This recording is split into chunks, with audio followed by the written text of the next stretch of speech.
Саламатсыңарбы урматтуу окуучулар. Бүгүнкү биздин өтө турган темабыз бир өңчө мүчөлөргө коюлчу тыныш белгилер.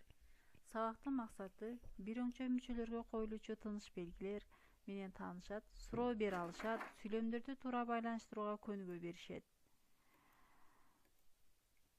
Эгерде бир өңчө мүчөлөр интонация менен байланышса, бир өңчө мүчөлөрдүн араларына өтүр коюлат.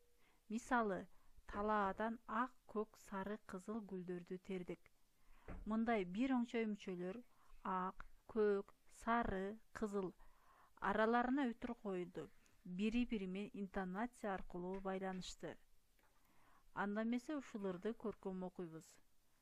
Сүйүктүү, татынакай, сулуу тилим, мээримдүү жүрөгүмө жылуу тилим, ширелген жакут менен көркү чексиз, тамшанткан, такылдаткан балдан ширин.